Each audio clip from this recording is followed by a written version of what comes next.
Bu, Ya, lagi ada waktu nggak nih? boleh gimana? Ini saya tuh lagi ada tugas wawancara sebenarnya dari guru penggerak tuh Bu. Saya ingin sharing sama Ibu, yaitu memecahkan atau membahas mengenai studi kasus. Boleh. Ada beberapa kasus sebenarnya Bu. Tapi Ibu punya waktu nggak nih? Boleh. Lagi Boleh ya santai Bu? kok, ya. Oke, makasih ya Bu sebelumnya. Iya, sama-sama. Gini Bu, saya punya studi kasus nih. Saya bacakan dulu ya Bu, atau ceritain dulu lah gitu kan studi kasusnya kayak gimana. Jadi ada seorang guru namanya Ibu Tati nih. Dia tuh guru kelas 5 dan dia punya ruangan di mana tepat banget sama ruangannya Ibu nih pas saat ngajar. Nah suatu hari, tapi memang sebelumnya Ibu Tati itu terkenal seorang guru yang tegas, disiplin dan agak sedikit cenderung galak gitu deh ya. Kemudian suatu hari Ibu melihat ada seorang murid, dia lagi nangis nih di bebatuan tepat sekali di depan kelas yang Ibu Tati lagi ngajar. Nah kemudian Bu Tati tidak menghiraukannya, padahal dia sedang menangis gitu kan ya. Nah ketika itu Ibu melihat anak tersebut, menurut Ibu apa sih yang harus Ibu lakuin terhadap anak itu dan bagaimana sih Ibu menginstruksi Bu Tati? Baik.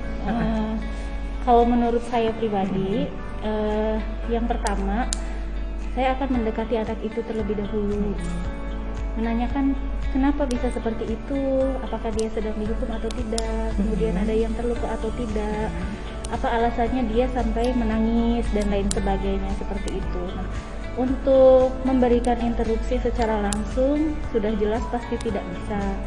Yang pertama karena kami sama-sama guru dan guru itu harus dihargai apalagi di depan siswa yang lain.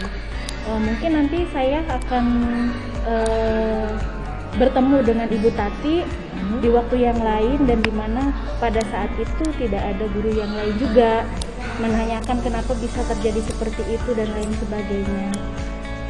Dan sedikit memberi masukan ketika Ibu Tati sudah menjelaskan alasan kenapa siswa tersebut bisa diperlakukan seperti itu, kemudian saya akan memberikan sedikit masukan.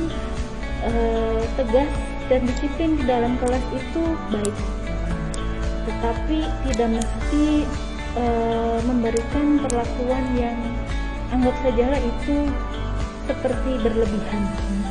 Kita bisa memberikan sanksi, teguran ataupun hukuman yang sifatnya itu lebih mendidik dibandingkan kejadian yang saya lihat tadi seperti itu, karena khawatirnya itu memberikan satu trauma kepada siswa tersebut, sehingga dapat membuat mungkin kedepannya ketika bertemu lagi, apalagi kalau guru SD itu kan guru kelas, ketika dia sudah tidak suka dengan gurunya,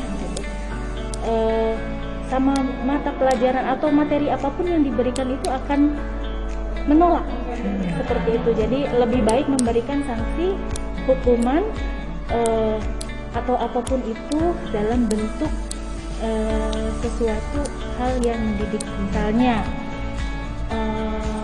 menghafalkan perkalian atau memberikan dia itu hukuman, sanksinya itu misalnya kalau dia muslim itu menghafalkan surat apa, seperti itu. Jadi ada nilai positif, ada nilai lebih dari hukuman yang diberikan oleh guru.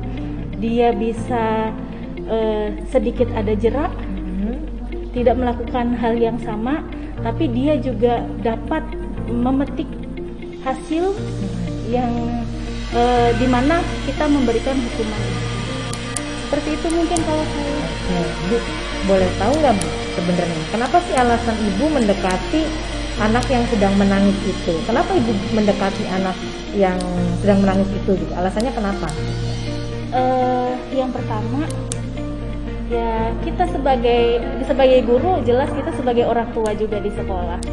Kita tidak mungkin akan membiarkan seperti itu saja anak kita gitu, anak didik kita gitu. Jadi ada rasa kasihan gitu ya, peduli ya Bu ya. Peduli gitu. Ya mereka kan anak didik kita juga, kita perlu tahu apa alasannya dia bisa dihukum seperti itu, apakah dia kenapa-napa atau tidak gitu. Oh, gitu. Jadi ada rasa empati di mana ibu terasa wah ya udah deh aku deketin anak ini kenapa bisa menangis Iya. gitu ya Bu ya. Terus satu lagi nih Bu, tadi kan ibu pengen menginstruksi yang dilakukan sama Bu Tati.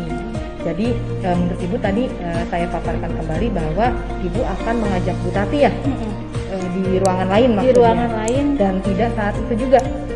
Oh, kenapa Bu? tidak saat itu juga ya, Iya. karena Bu Tati tadi sedang mengajar gitu kan, dan saya tidak mungkin memberikan interupsi pada saat beliau sedang mengajar dan di depan siswa, karena itu akan apa ya istilahnya menjatuhkan apa yang namanya Apa ya pribadinya atau Iya, gimana gitu ya? Apa? menjatuhkan kewibawaan Iya. Ibu Tati sebagai guru, apalagi kalau di depan siswanya seperti itu. Oh begitu. Ya Allah luar biasa sekali Bu. Ibu bisa bertindak untuk memutuskan bahwa oh ya saya harus mendekati siswa tersebut kenapa dan ditanyakan alasannya gitu ya Bu ya. Dan memang saya lihat di sini untuk keputusan Ibu yang dibuat Ibu Is ini sangat luar biasa gitu kan, dengan kepeduliannya juga rasa apa ya hormat terhadap aturan yang memang saat itu Bu Tati lagi mengajar dan gak mungkin juga langsung instruksi ya Bu ya. Jelas. Oke, Ibu makasih banyak untuk memecahkan studi kasus kita ini dan memutuskan apa yang harus dilakukan. Terima Mudah-mudahan kasih bermanfaat. Siap Ibu, terima kasih ya Bu. Assalamualaikum. Assalamualaikum warahmatullahi wabarakatuh.